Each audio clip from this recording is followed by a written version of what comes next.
성경에는 우리가 책망받지 않는 사람이 되기를 강조하는 구절들이 있습니다. 예를 들면 교회의 직분자가 될 때에 책망받을 일이 없어야 한다 규정하고 있고요. 디모데전서 3장과 디도서 1장에 있죠. 책망할 것이 없고 한 아내의 남편이어야 한다. 이것이 감독의 자격이고 집사의 자격이었습니다. 또 그런가 하면은 참된 교회로서 세워가고 또 모든 지체들이 거룩한 공동체가 되기 위해서 책망을 받기도 하고 책망을 하기도 한다라고 말씀하고 계십니다. 잠언 6장에 대저 명령은 등불이요 법은 빛이요 훈계의 책망은 곧 생명의 길이라. 자, 이 생명의 길, 여기에서의 책망은 영적 도덕적 교화를 위하여 하나님의 그 사랑하심을 바탕으로 하는 그것을 바탕으로 둔다라는 것입니다. 그러면서 악인에게는 이 책망이 무익하다. 그들은 이것으로 도리어 죄를 만들기 때문이다. 그래서 책망은 사랑할 때 하는 것이고 책망은 지혜 있는 사람에게 하는 것이다 라는 겁니다. 그럴 때 그것을 귀하게 여긴다, 소중하고 의미 있는 말씀이 된다라는 것이죠.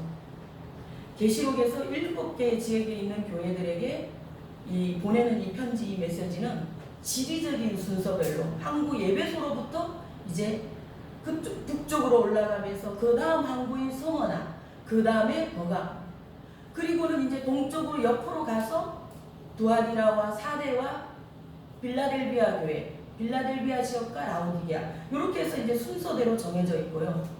그 시대에 그 교회들이 겪고 있는 문제들, 그 당면한 문제들, 그 문제들을 나눴고, 그리고 또 나아가서 역사를 통하여 교회가 직면할 전형적인 상황들에 대비하기 위한 그 말씀으로 주어진 말씀이다라는 거예요. 마치 바울이 서신을 쓸 때에 개별적인 교회에게 보내진 서신입니다. 그러나 오늘까지 이 말씀은 전체 교회에게 주시는 하나님의 말씀으로 그렇게 하나님이 세우신 같이 이 서신도 7교회와 당시에 그 교회로부터 시작해서 모든 교회와 공동체와 그리고 모든 각 사람에게 우리 개인적인 교훈이 되기도 한다라는 것이죠. 이 요한계시록은 AD 90년 중반경쯤에 예수님의 제자 요한이 기록했습니다. 이때가 벌써 그 나이가 고령이었어요. 갈릴리에서 어부였던 세베대의 아들들 야고보와 요한이죠. 이 형제가 예수님의 부름을 받고 제자가 되었을 때 열심히 극심이었어. 이 사람들 성격도 그랬지만은 야망도 있었고요. 실제로 그 어머니는 자기 아들들만큼은 그 아버지가 했던 어부죠. 그거 대물림해 주지 않으려고 예수님께 찾아와서 아들들에게 입심양명을 청탁했던 그런 에피소드도 있었습니다. 예수님께서 부활하시고 난 뒤에 이제 야고보는 예루살렘에서 사마리아로 다니면서 복음을 전하다가 헤롯 아그리파 1세에게 죽임을 당해서 첫 순교자가 되고 그 동생 요한이 이제 사도 요한이야. 이 사람은 좀 뒤에 이제 정치범들의 수용소였던 그 당시에 유배지였던 지중해 밤모섬으로 그곳에 가서 이제 갇히게 되면서 그곳에서 성경을 기록하게 되죠. 로마가 지배할 때였습니다. 70년에 AD 70년에 예루살렘 성전이 다 무너지고 예루살렘이 다 함락이 되고 교회는 그때부터 박해가 굉장히 심했습니다. 1차 박해. 우리는 교회사적으로 이걸 1차 박해라. 1차 박해. 네로 황제였죠. 네로가 교회와 기독교를 어떻게 박해했는가 세상이 다 아는 얘기니까 가장 대표적으로 로마 시내에다 불질르고 기독교인들을 방화범으로 연루해서 죽인 사건이죠. 근데 이건 빙산의 일각이야. 입에 올리기조차도 끔찍하고 잔인했던 그 모든 것으로 네로가 기독교와 교회를 박해했습니다. 그 사람은 자기가 가지고 있는 온갖 나쁜 정체성과 광기와 폐륜과 이런 장애들을 사람들을 살육하고 기독교를 박해하는 것으로 한 7할 이상은 풀었다고 봐도 과언이 아니죠. 자, 그리고 이 사람이 죽고 2차 박해, 도미티아누스가 황제가 되었을 때죠. 이분도 기독교를 박해했습니다. 도미티아는 황제 숭배 사상을 제국이 지배하고 있는 모든 영역으로 다 확장했어. 로마에서부터만 한 것이 아니라. 그러니까 우리 기독교가 딱 타켓이 돼갖고 교회는 또 계속 박해를 받는 거야. 견딜 수가 없어서 다 흩어지고 그나마 남아있는 교회들은 심한 무기력증을 앓게 되고 하나님께서 계신다고 어떻게 교회에 이런 일이 있을 수가 있나. 하나님을 원망하게 되고 하나님에 대한 의구심과 함께 신앙적인 딜레마에 빠지게 되었다는 거죠. 사도들은 거의 순교했습니다. 네로 때 많은 사도들이 순교를 했고 대표적으로 베드로와 바울이 순교를 하게 됐고요. 예수님께서 내가 속히 오리라 하신 이 말씀을 당시의 교회들, 그들은 시간적 공간적 안에서 예수님의 재림이 금방 이루어질 것이다 라고 받아들였고 또 믿었습니다. 자, 근데 예수님이 오시지 않아. 예수님은 안 오시고 교회는 점점 더 어려워지고 많은 박해가 이제 가해지니까 이들의 현실은 다 지쳐서 모든 것을 내려놓을 수밖에 없는 거야. 그래서 교회가 드러내놓고 예배도 드리지도 못했고 형식만 남아있는 거의 형식적이었다라고 보면 되는 겁니다. 그 가운데서도 신앙을 지키려고 또 박해에 맞서서 싸우는 그런 교회와 성도들도 있었습니다. 요한계시록이 기록된 이 요한계시록의 특징 중에 하나는 이것이 교회에 주어진 목적이 명확하다. 그러니까 이 말씀은 교회에게 보내진, 교회에 쓴 말씀이다라는 것이죠. 이게 정확하다, 이게 명확하다라는 거예요. 우리가 갖는 보통의 관점에서 이 말씀은 미래에 일어나게 될 사건에 대하여 그 예언의 말씀이다라고 우리가 받고 있지만 첫 수신자였던 그 사람들은, 당시 교회 성도들은 말씀드린 것처럼 눈앞에 임박한 일일 것이다, 이것이 곧 예수님이 오셔서 이루어질 것이다 라고 믿었다라는 것이죠. 근데 하나님께서 이 말씀을 교회에게 주시는 것은, 그 목적은 이것이 미래적인 사건이 되든 현재 너희들이 처해진 이 상황이든 언제 임하게 되든 이것이 정확한 목적은 교회다.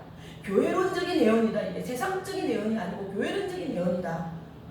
그리고 동시에 지상에 존재하는 모든 교회에게다. 이건 동일하게 또 모든 성도에게 주셨다 라는 것입니다. 그래서 둘째 수신자인 우리들은, 우리가 요한계시록의 독자로서 요한계시록을 읽어갈 때 우리는 이 사실을 기억하고 이 글을 읽어간다라는, 이 글을 본다라는 것입니다. 당시에 소아시아에 있었던 이 교회들은 지리적인 간격에도 불구하고 예루살렘 교회랑 연결되어 있었습니다. 먼 곳은 한 80km, 90km 아주 먼 곳에 있음에도 이 교회들과 연결이 되어 있었는데, 그러는 가운데 교회가 박해를 받고 교회가 흩어지고 지하로 내려가고 사도들이 순교하고 이렇게 되면서 이 연결적인 고리가 끊어지게 돼요.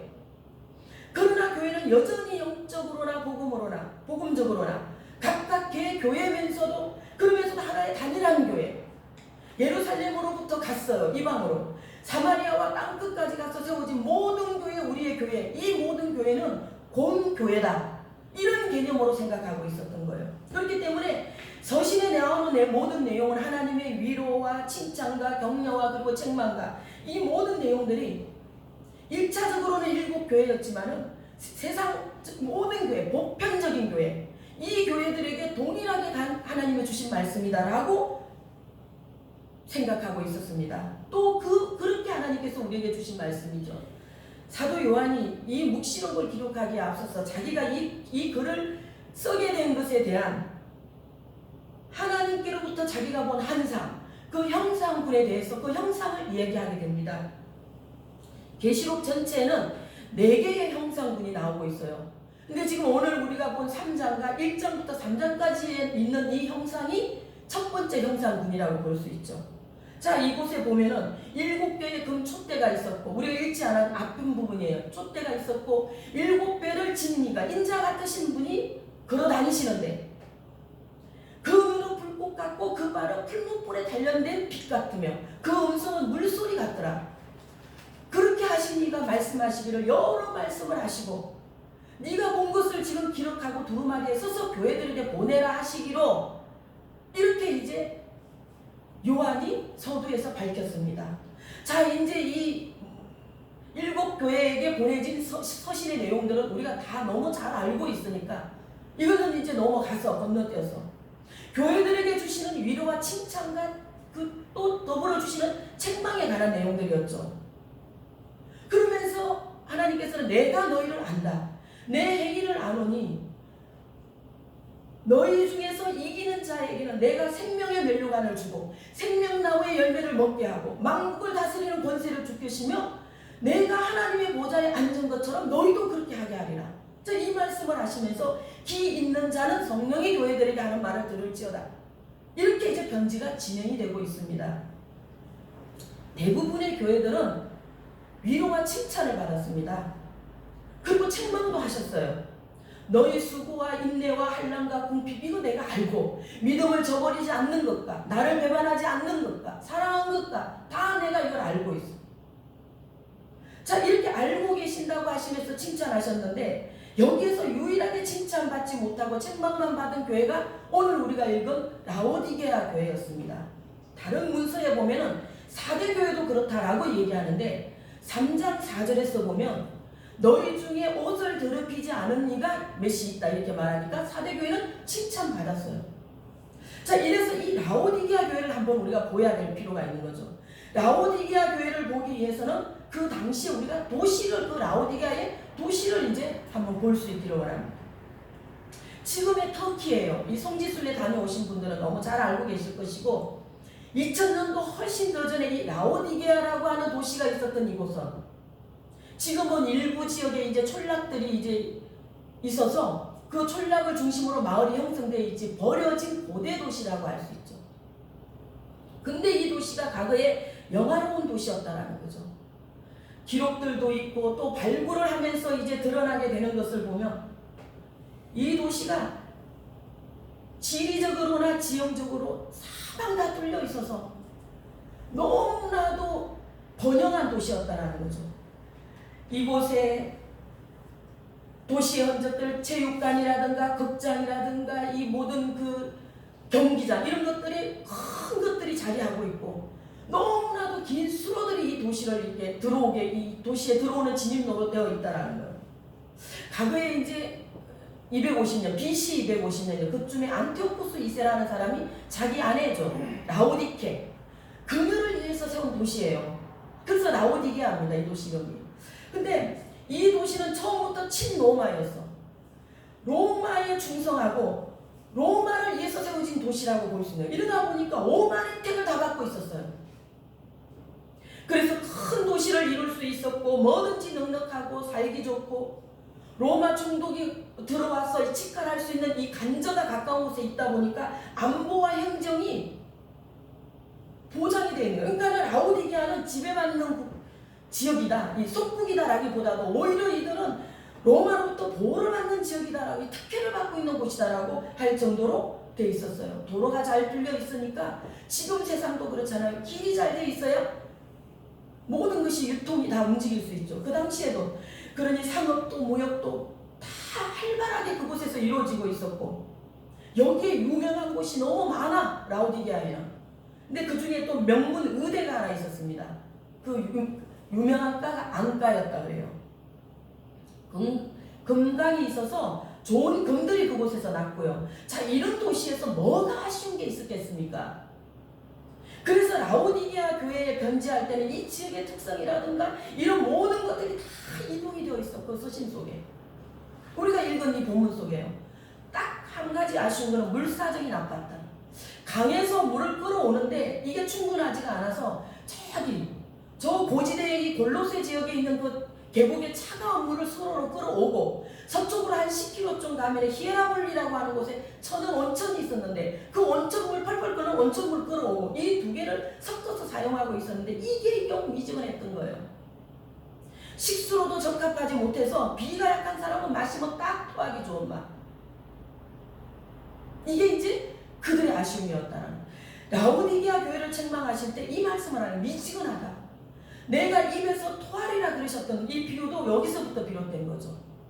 자, 모든 것이 풍부하고 화려하고 번영했던 도시 라오디게아. 그러면 이 도시 안에 교회는 어땠는가?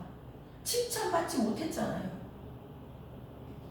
지금 책망받고 있잖아요.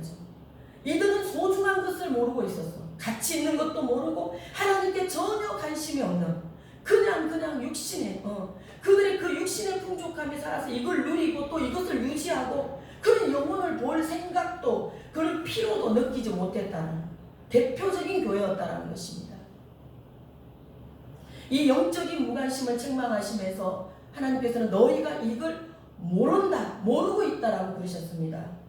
하나님을 향한 경배가 없고 믿음과 신앙도 없고 그 헌신과 기쁨도 없는 이 모든 것이 부재된 교회, 형체만 교회였습니다. 그러면서 자신들이 부유하고 부족함이 없다고 말하는 이 상태가 복이라고 여기고 있었어요. 이들은 몰라서. 당시의 교회들이요 다 핍박을 받고 박해를 받았던 것은 아닙니다. 이 박해가 로마의 박해가 팔레스타인 이 지역에만 많이 집중되어 있었어. 다른 지역은 또 다른 문제가 있었던 거죠. 뭐 피지배국이다 보니까 억압의 문제라든가 세금의 문제라든가 뭐 노동의 문제라든가 이런 문제들과 또 물질의 어려움이 있었다. 궁핍함이 많았다 그러죠. 그런데다가 또 이단들이고 거짓 선지자들이 얼마나 이 당시에 많은지 이게 아주 심각하고 골치 아팠어요. 이런 문제들 이거는 시대를 아울러서 어느 때나 어느 지역이나 어느 도시나 어느 교회에서나 우리에게다 교회적으로 겪는 모든 문제들 보편적인 문제들이었습니다. 이것이. 그래서 계시록은 이 문제점들을 드러내어서 지적하고 고치고 해소해 나가기를 원하는 것이 이 서신 속의 계시록의 하나님의 뜻이라는 거죠. 너희가 처음에 가졌던 이 열심과 첫사랑을 버렸다. 에베소 교회에게 말씀하셨죠. 우리는 왜 이렇게 어려운가? 왜 이렇게 안 되는가? 왜 이렇게 궁핍한가? 왜 우리는 계속 비방을 받는가? 이렇게 괴로워할 때 실상 너희가 제일 부유하다. 서머나 교회에게 하나님 말씀하셨습니다. 그런가 하면 이단들의 교훈을 받아들여서 그 교훈을 지킨 너희가 속히 빨리 거기서 나와서 회개해라. 버가모 교회에게 말씀하셨다. 이 다양한 문제가 오늘처럼 이들에게 있었다는 거예요.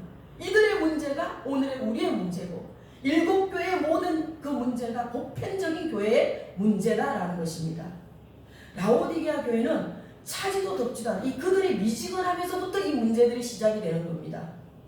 그러면서도 그들은 만족했다, 스스로 됐다라고 판단했고 그리고 우리가 평안하다, 우리가 이렇게 평안하니 우리 영혼도 평안할 것이다. 여기에 뭐가 또 더 있어야 되나? 이거를 알지 못한 거예요. 이들의 이 지독한 무관심과 영적 냉소감이 나온 라오디게아 교회의 태만하고 자만하고 방만한 모습, 이것이 많은 교회들의 오늘 고질병이고 우리 속에 감춰져 있는 우리의 병이라는 것입니다. 이것이. 그래서 하나님께서는 너희 지역에 있는 그 유명한 거 안가, 안약 그거 사서 눈에 좀 넣어서 발라보아라. 이거 비유하시면서 영적 시각 장애를 지적하셨어요. 이 특산물 소개하시면서. 그들이 7절에 나는 부자고 부유하고 부족함이 없다고 말할 때는 하나님께서 너는 공고하고 가련하다. 가난하고 눈먼 것과 벌거벗은 것을 너희가 알지 못한다. 너무 안타까워하시면서 너희 광산에서 나는 그 재련된 잘 재련된 그 금을 사서 너희를 좀 채워 부유하게 하고 흰옷을 사서 너희 수치를 좀 가려라. 이렇게 비유의 말씀을 하셨던 것입니다. 미지근함에서부터 온 문제. 그래 이 미지근함에서 나올 수 있는 거 이거 뭔가 첫째 뜨거운 신앙입니다. 신앙인은요 항상 하나님께는 뜨거워야 돼. 뜨거운 마음, 뜨거운 신앙 이것이 우리에게 간직되어 있어야 된다는 것입니다. 라오디게아 교회는 소아시아의 어떤 다른 교회들보다 좋은 환경과 좋은 형편이었다 그랬죠. 감사하게도 그들에게는 교회에 박해가 없었고 또 이단의 득세도 별로 없었고 지역적인 역량으로 많은 혜택을 받고 있었고 잘 되는 교회였습니다.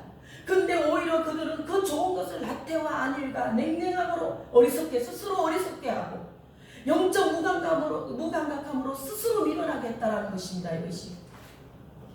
그러면 우리가 생각하기를 우리는 그러면 좀 편안하면 안 되나? 그것이 우리를 다 안일하게 하고 우리를 다 자만에 빠뜨리는 것인가?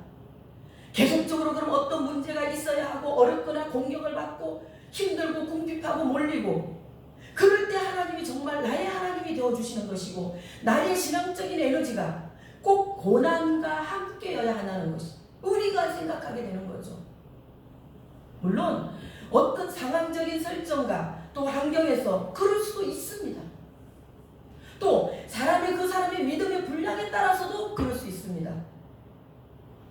우리가 요즘 새벽에 사사기서를 이제 나누고 있는데 이 사람들은 평안할 때는 하나님을 알지 못해. 너도 좋고 너도 좋다. 세상도 섬기고 다 섬기다 보면 더 풍요해지리라 이들은 믿었어. 이것은 완전히 하나님께 거역하는 것임에도 그래도 그들은 그렇게 했습니다. 그러다가 고난이 오면 하나님께로 돌아와서 하나님께 부르짖고 하나님께 울고 사사기의 모습들, 사사기의 사람들의 모습들이었다는 거죠. 근데 여러분, 하나님께서 우리에게 주시는 이 많은 축복과 은혜와 이 기쁨과 이 평강은 하나님께서 주셔서 우리가 누리고 있는 이 복들은 하나님과 함께 하나님께로 우리가 더 가까이 가게 하는 것입니다. 이것은 우리가 이것을 통하여서 하나님을 더 찬양하는 것입니다. 우리가 이 하나님을 찬양하고 이때 우리가 더욱 하나님을 찬양하십니다.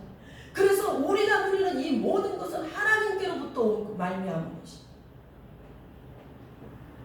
라오디게아 교회는 자기 스스로 된 것이라고 자랑했기 때문입니다. 스스로 만족했고 스스로 판단했고 스스로 자랑한 것. 자신들이 받은 축복이 7교회 중에 여러 교회들보다도 더 많음에도 하나님께 영광도 올려드리지 않았던 것. 하나님께 감사하지 않고 하나님께 뜨겁지 않았던 이 냉랭한 이들. 이것이 그들로 도저히 하나님을 섬길 수 없는 상태까지 빠지게 된 데서 지금 문제가 된 거예요. 우리가 구원을 받은 거, 이거 특별한 은혜고 특권이지만은 우리에게는 이것이 거저 왔지만 이게 원래 처음부터 거저 아니지 않습니까? 이것에는 너무나도 값지고 도저히 환산할 수 없는 대가가 지불되고 우리에게 구원이 온 것이고요. 또 예수님의 십자가는 영광의 십자가, 섭리의 십자가, 우리의 자랑스러운 십자가. 근데 이 십자가는 예수님께 처참한 십자가, 고통의 십자가, 수치와 부끄러움의 십자가. 우리 주님의 온몸에 물과 피를 다 쏟으신 십자가예요. 기쁨으로 우리가 단을 거두는 것은 이건 최종적인 응답이야. 그렇지만 그것에는 눈물로 씨를 뿌림이 먼저 있었던 것이라는 거죠. 그래서 이것의 관계는 필연적인 관계야. 이것이 누군가가 대가를 지불하고 누군가로부터 말미암았기 때문에 이것이 있는 것이니까 하나님께로부터 받아 누리는 우리의 이 모든 축복은 하나님의 영광과 함께 한다는 거예요. 하나님께 영광 올려드린다는 거죠. 라오디게아 교회는 이걸 잊어버려서 이걸 몰랐습니다. 그럼 교회가 왜 이렇게 됐냐? 뭐 박해에 시달려서도 아니고 뭐 궁핍해서 지쳐서도 아닌데, 전에 바울의 편지를 보면 이 라오디게아에 대한 바울의 그 애틋함이 있다는 걸 볼 수 있는데 직접 서신을 쓴 적은 없습니다. 그 가까운 곳에 옆에 있는 골로새 교회에 편지를 할 때마다 라오디게아 교회를 문안했고요. 바울의 마음에는 이 교회가 항상 있었던 거예요. 그래서 에바브로에게 같이 읽어라. 이 편지 라오디게아 교회랑 함께 이들과 같이 읽어라. 늘 바울은 그렇게 부탁했습니다. 라오디게아 교회는 골로새 교회에서 분리 개척해서 세운 교회입니다. 뭘 의미합니까? 처음에는 그러지 않았을 거다. 여기 그걸 말하고 있는 거죠. 식었고 변했고 열정과 열심이 다른 곳으로 갔기 때문이에요. 치우쳐 갔기 때문인 거예요. 세상으로 갔고 믿음 없는 곳으로 갔고 그래서 믿음 없게 된 것이에요. 예수님께서 제자들과 함께 이제 다니실 때 참 많은 말씀들을 해주시고 칭찬도 많이 하시고 혹은 꾸짖기도 책망도 하시고, 근데 그 기준은 늘 믿음이었습니다. 내 믿음이 크다. 또 내 믿음대로 되라. 내 믿음이 너를 고쳤어. 가라. 이제 너가 건강하여졌다. 또 심지어 어떤 때는 이스라엘에서 내가 이만한 믿음을 보지 못했다. 자, 이렇게 믿음이 있나 보시고 칭찬하시고, 이렇게 하실 때 꼭 이방인들과 사회적인 약자들이었어요. 그 칭찬은. 그리고 반면에 또 믿음이 적은 너희요, 믿음이 없는 이 세대요, 이렇게 책망하실 때는 유대인이었다라는 거예요. 자, 이러다 보니 비교가 아닌 비교가 자꾸 되는 겁니다. 마태복음의 큰 주제는 예수님, 유대인에게 오신 예수님이야. 유대인의 왕으로 오신 예수님. 그러니까 예수님께서 오셔서 보시는 것은 그 대상은 온리 유대인이야. 그래야만 돼. 유대인을 위해서 위로하시고 유대인을 칭찬하시고 유대인의 왕이 되시고 유대인을 해방시키러 오신 예수님. 근데 예수님은 자꾸만 이방인, 그리고 그가 비교하고 유대인의 입장에서는 이게 얼마나 불쾌하고 빈정이 상하든지 저 더러운 이방인들과 자기 앞가림도 안 되는 순수자들이 우리하고 비교가 돼야 되냐고 생각했던 거죠. 그래서 이제 제자들에게 예수님을 비아냥거리고 빈정거리면서 디스하기를 너희 선생은 창기들과 세리들과 그렇게 같이 다니고 잘 먹고 잘 놀고 잘 마시더라. 먹는 것을 탐한다 이렇게 예수님께 그렇게 공격했어요. 자 그러던 어느 날도 또 이방인 가나안의 수로보니게 지역에 사는 여자가 예수님을 찾아왔습니다. 자기 딸이 흉악한 귀신이 들렸다라는 거예요. 그러면서 예수님 앞에 꿇고 말하기를 주 예수여 주 다윗의 자손이요. 자 이렇게 불렀습니다. 아니 이 여자는 자기가 주 다윗과 상관도 없는데 이방인 여자가 예수님을 이렇게 부르면서 불쌍히 여기소서. 내 딸이 병들었습니다. 이럴 때 예수님이 나는 이스라엘의 집에 잃어버린 양 외에는 다른 데로 보냄을 받지 않았다라고 거절해 봤어요. 마가복음 7장과 마태복음 15장에서 여자가 말하기를 주여 올소이다. 그러나 걔들도 자기 주인의 상에서 떨어지는 부스러기를 주워 먹습니다. 이 말을 하는 거예요. 예수님이 너무 놀라셔서 내가 이런 믿음을 보지 못했다고 말씀하시고 여자야 내 믿음이 크다 네 소원대로 되라 그랬습니다. 이들에게 있어서 개라고 함은 지금 우리의 반려견이 아니잖아요. 뭐 사실 얘들은 지들이 주인인 줄 알더라고. 보니까 서열도 굉장히 높아. 말도 안 되지만 그냥 사랑스러워서 그렇게 해주는 거죠. 가장 불대라고 처참한 짐승이 유대의 개였습니다. 영원한 사망이나 떨어져라. 이렇게 이방인을 저주할 때 상징하는 대명사가 개인데 근데 이 여자는 자칭 본인이 인정하면서 자기가 그런 것임을 인정하면서 왜? 내가 개일지라도 예수님이라면 주님이시라면 내 딸이 병에서 낫겠다. 내 아이를 고쳐주시리라. 이 믿음이 있어서 그랬습니다. 여자가. 왜 열정이 있어야 하고 왜 뜨거워야 하냐면 믿음이. 거기에서부터 믿음이 비롯되기 때문에 그렇다라는 거예요. 예수님은 유대인에게 오셨지만 자기 백성들에게 믿음을 찾지 못하셨어요. 믿음이 없어. 하나님을 향한 그 신뢰와 열정이 없어. 이 사람들에게. 말만 형식만 있었던 사람들이에요. 라오디게아 교회에게 말씀하시기를 아멘이시고 충성되고 참된 증인이시니가 이르시되 무릇 내가 사랑하는 자를 책망하여 징계하노니. 이 책망은 사랑이셨습니다. 예수님께서 이방인들을 비유하면서까지 그들을 책망하셨던 것도 사랑하시기 때문이고 라오디게아 교회에 책망하신 이 말씀도 내가 열심을 내라 회개하고 이 미지근함으로부터 이 믿음 없는 태도로부터 나오라고 말씀하신 그 말씀이 그 책망이 사랑으로부터 사랑하셨기 때문이었다는 것입니다. 하나님이 그리 말씀하셨어요. 세상은 지금 모든 것에 열정과 뜨거움으로 넘쳐납니다. 뭐 어디를 봐도 다 그렇죠. 그리고 그런 것이 또 우리를 부르고 있고 인류는 더 앞서서 진보해야 하기 때문에 그래서 노력하고 달려가고 그리고 그 노력과 열정으로부터 품어져 나오는 열기가 세상에는 꽉 차 있어요. 물론 교회가 세상과 비교할 수는 없습니다. 그러나 상대적으로 우리의 교회는 점점 식어져서 빈곤해져. 우리의 건물과 우리의 가지고 있는 부동산과 자산이 빈곤해져 가는 것이 아니라 우리의 보이지 않는 너희만 보지 못한다고 하는 우리의 모든 영적인 것이 다 빈곤해져. 하나님께 대한 우리의 마음의 열정들이 다 싣고 가라앉아서 어디까지 내려갔는지 어디에 있는지를 모르겠는 거야.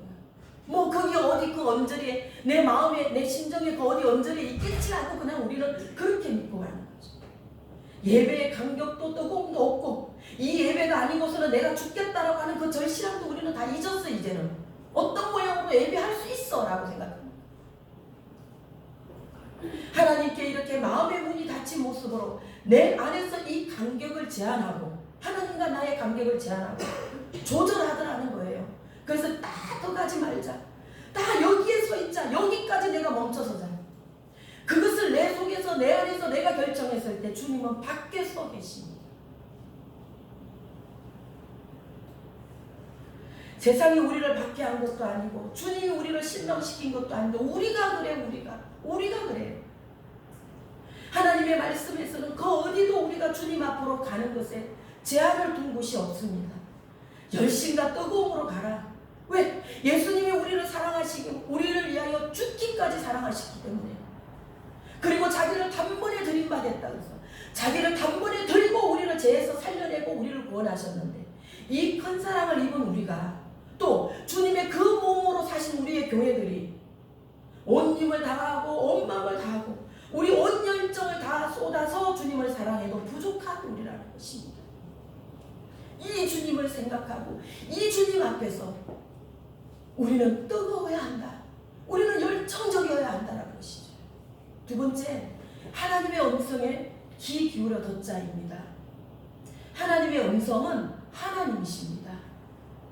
그 음성은 기록하신 말씀이고 그 말씀을 우리가 읽고 듣고 묵상할 때 말씀하여 주시고 우리 마음에 주신 그 양심으로도 말씀하여 주시고 그 말씀은 사람들을 통해 말씀하시고 지으신 자연을 통해서도 말씀하시고 그래서 하나님의 음성은 어디에도 계시고 모든 교회에 계신다. 모든 곳에 계신다. 내가 문 밖에 서서 두드리노니 누구든지 오늘도 이 음성으로 두드리고 계시고 부르시고 계신다라는 거 아닙니까? 우리가 이제 이 말씀을 믿지 않은 사람들에게 전도하거나 복음을 전할 때 적용을 했었습니다. 물론 하나님의 말씀은 우주적으로 모든 이들에게 모든 예비된 영혼들에게 다 선포된 말씀입니다.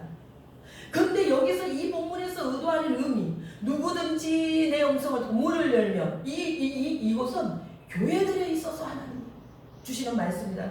라오디게아 교회며 일곱 교회며 세상의 모든 교회며 우리의 교회며 나 하나님이 나에게 주신 말씀입니다. 이렇게 간청하시는 주님의 음성과 문 두드리시는 그 손은 영적 무감각으로 매너리즘에 빠져있는 라오디게아 교회 또 모든 교회 또 우리를 향한 말씀이다 라는 것입니다. 근데 교회가 하나님의 음성을 듣지 않고 혹은 듣지 못하고 주권과 하나님의 그 주권과 통치를 거부하면서 우리끼리 도모한다면 사람끼리 도모한다면 주님은 언제나 문 밖에 서 계실 수밖에 없어. 문 밖에 서서 문을 두드리고 계신다.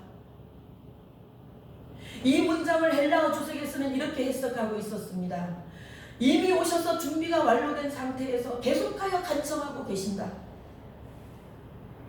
하나님께서는 준비 완료예요. 누구든지 이 음성을 듣고 문을 열면 내가 그에게로 들어가 그와 더불어 먹고 그는 나와 더불어 먹으리라. 준비가 완료되셨기 때문에 하나님과 함께 더불어 먹고 하나님과 함께 교제한다. 하나님과 함께 하는 거예요. 이 큰 축복을 주님은 이미 준비 완료하시고 언제나 문 밖에서 그 손으로 문을 두드리고 계시고 계신다는 거예요. 이 음성이 모든 교회와 모든 성도들에게 주시는 하나님의 액션이죠. 누가복음 12장 36절에서 너희는 마치 주인이 혼인집에서 돌아와서 문을 두드리면 곧 적시 열어드리려고 기다리고 있었던 사람들처럼 하라. 주인이 왔을 때 그 종을 복되다고 칭찬하고 그리고 그 종들을 자리에 앉히고 수종하리라. 진실로 진실로 너희에게 이르노니 하나님에 대한 내 열정이 없어도 뭐 특별함이 없어도 나는 믿음이 있다. 하나님과에 대해서 교제가 없어도 또 뭐 특별함이 없어도 나는 구원이 있다. 내게는 하나님의 음성을 내가 듣지는 못하지만 하나님의 뜻은 알 것 같다. 안다. 그리고 나는 예배할 수 있다. 스스로 부족함이 없다고 말했던 라오디게아 교회였습니다. 하나님의 음성을 듣지 못하는데 우리가 어떻게 하나님의 뜻을 알 수 있으며 그 하나님의 뜻을 알지 못하는 우리가 어떻게 하나님 앞에 온전한 예배를 드릴 수 있을 것이며 하나님과 교제가 없는 우리에게 하나님에게 어떤 열정도 없는 우리가 어떻게 하나님을 신뢰하고 하나님을 믿을 수 있다는 것입니다. 이게 사실은 불가능한 거죠. 이 말 그대로 어불성설이야. 있을 수 없는 일인 거죠 이게. 그런데 우리는 스스로 부족함이 없기 때문에 이렇게 할 수 있다라고 이 교회는 지금 말했습니다. 열심을 내라. 회개하라. 우리에게 들리는 이 주님은 이것으로부터 우리의 나태함으로부터 나와서 하나님의 음성을 듣고 우리가 이 말씀에 즉시 순종하기를 하나님께서 원하고 부르시고 계시는 거죠. 누구든지 내 음성을 듣고 문을 열면 내가 그에게로 가고 그와 먹으리라.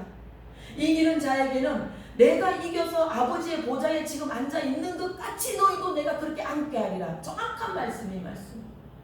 오늘 라오디게아 교회에게 하신 말씀이에요. 하나님의 음성을 듣는 사람은 주님의 양이다고 요한복음에서 내 양은 내 음성을 듣나니 이렇게 말씀하셨거든요.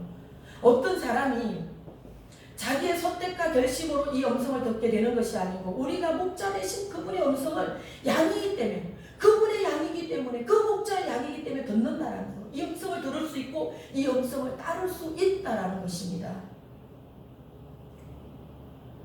말씀을 정리하겠습니다. 지금 우리에게는 여러 가지 혼란함들이 많아서 이 혼란함으로부터 오는 이 혼란함이 어떤 의미로서는 박해가 될 수 있어요.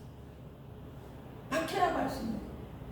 나를 십제 속에 가두고 신앙의 모든 매너리즘에 나를 다 빠지게 만들고 무기력하게 하는 거, 이거 박해다. 또 그런가 하면 우리는 라오디게아처럼 부족함이 없는 거야. 뭐 우리가 이 시대를 살아가고 있는 한 그런 거예요. 그래서 마음 먹기에 내가 뭐든 할 수 있는 시대에 나는 살아가고 있고 때로는 여기에 뭐가 더 있어야 하나 이걸 알지 못하고 가는 우리들이기도 하다는 것입니다. 우리 교회이기도 하다는 거죠. 이런 우리를 하나님은 사랑하시고 하나님께서는 이런 우리를 열심을 내라 이렇게 책망하시고 부르시고 계시는 거예요. 주님은 오늘도 여전히 변함없이 우리 쪽을 보시고 우리 쪽으로 향하고 계십니다. 우리에게 오셔서 그 손으로 주님의 그 못자국 난 그 손으로 문 두드리고 계시고 그 음성으로 우리를 부르시고 우리가 이제 주님의 음성은 문을 열고 주님의 그 손을 잡아드려야 될 때인 것 같습니다. 열심을 내라. 기 있는 자는 성령이 교회들에게 하시는 말씀을 들을지어다. 아멘. 기도하시겠습니다.